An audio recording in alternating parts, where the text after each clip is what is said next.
Jarum jam menunjukkan pukul 12 malam. Suara detik jam terdengar jelas di tengah keheningan. Malam ini terasa berbeda, seolah ada sesuatu yang menunggu untuk terjadi. Stasiun radio gema.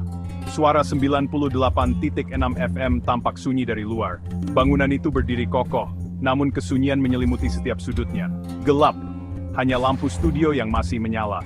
Cahaya redup itu memberikan sedikit kehangatan di tengah dinginnya malam.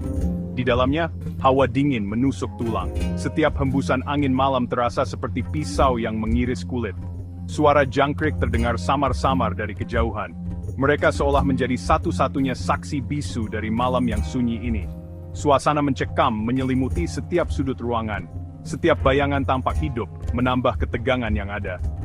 Hanya ada Ryan, seorang penyiar radio yang baru bekerja selama beberapa minggu. Wajahnya menunjukkan sedikit kecemasan, namun ia berusaha tetap tenang. Ia baru saja memulai shift malamnya. Ini adalah pertama kalinya ia bekerja sendirian di malam hari.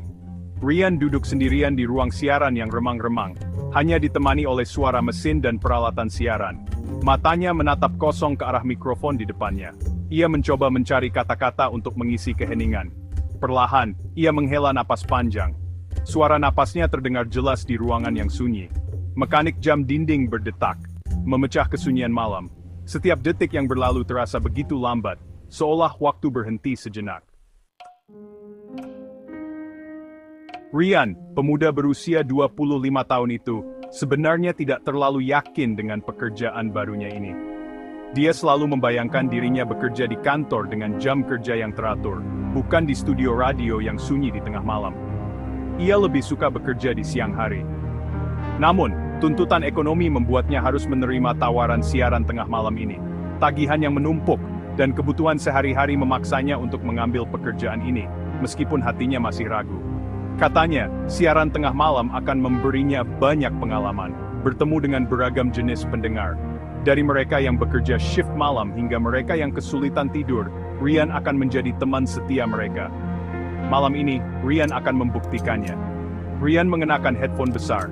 Ia merasa sedikit gugup, tetapi juga bersemangat untuk memulai siaran pertamanya.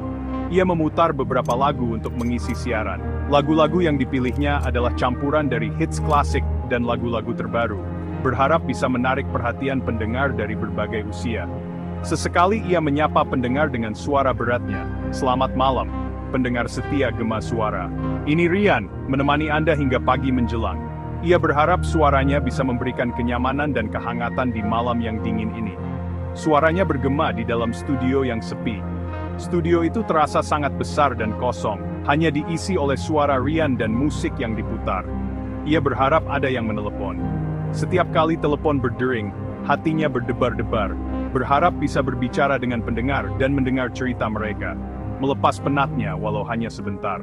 Ia tahu bahwa malam ini adalah awal dari perjalanan panjangnya sebagai penyiar radio, dan ia siap menghadapi tantangan yang ada di depannya. Ryan melirik jam dinding. Sudah 1 jam ia siaran, belum ada satupun telepon masuk. Ia mulai merasa bosan, matanya mulai terasa berat. Ia menguap beberapa kali. Ryan memutuskan untuk membuat kopi. Ia beranjak dari kursi dan berjalan menuju pantry kecil di pojok ruangan. Tiba-tiba, telepon di meja operator berdering. Ryan tersentak kaget. Ia buru-buru kembali ke tempat duduknya. Tangannya gemetar saat mengangkat gagang telepon. Halo, Gema Suara. Anda bersama Ryan. Kinsi Spianin Span. Dengan suara sedikit gugup. Soundwood. Ryan Sifari. Ufayid Sprendesa. Halo, Ryan. Sebuah suara perempuan terdengar lirih dari seberang telepon. Suaranya serak, seperti tertahan sesuatu. Ryan sedikit merinding mendengarnya. Ya, ini saya. Siapa Anda? Tanya Ryan. Ia berusaha agar suaranya dengar tenang, padahal jantungnya berdebar kencang. Saya Dara, pendengar setia Gema Suara, jawab suara perempuan itu. Suaranya lemah dan terputus-putus. Ryan mengerutkan kening. Ia tidak asing dengan nama itu. Dara? Bukankah itu nama penelepon misterius yang sering disebut-sebut oleh para penyiar senior? Penelepon yang selalu menanyakan lagu yang sama? Dara, Anda pendengar setia Gema Suara? Tanya Ryan, berusaha memastikan. Suara Ryan terdengar ragu, seolah mencoba mengingat sesuatu yang penting. Ya, Ryan, Saya selalu mendengarkan siaranmu setiap malam, jawab Dara dengan nada yang tenang namun penuh misteri. Suaranya semakin lirih, hampir seperti bisikan yang hanya bisa didengar oleh Rian. Rian merasa ada yang aneh, ada sesuatu yang tidak beres dengan percakapan ini. Ia tidak ingat pernah berinteraksi dengan pendengar bernama Dara sebelumnya. Nama itu asing di telinganya, namun terasa familiar di hatinya. Dara, Anda ingin request lagu apa? Rian berusaha mengalihkan pembicaraan, berharap bisa menghilangkan kegelisahannya. Rian, bisakah kau putarkan lagu kenangan untuk? Pinta Dara dengan suara yang penuh harap. Lagu itu lagi, pikir Rian. Lagu yang selalu diminta oleh Dara 10 tahun yang lalu. Kenangan tentang Dara dan lagu itu kembali menghantui pikirannya.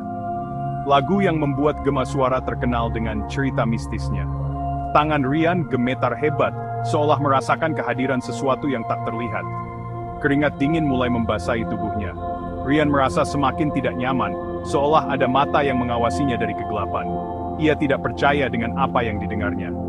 Suara Dara, permintaan lagu, semuanya terasa seperti deja vu yang menakutkan. Rian terdiam. Ia tidak tahu harus berkata apa. Ia melirik jam dinding. Waktu menunjukkan pukul 1 pagi, waktu yang sama saat Dara menelepon 10 tahun lalu.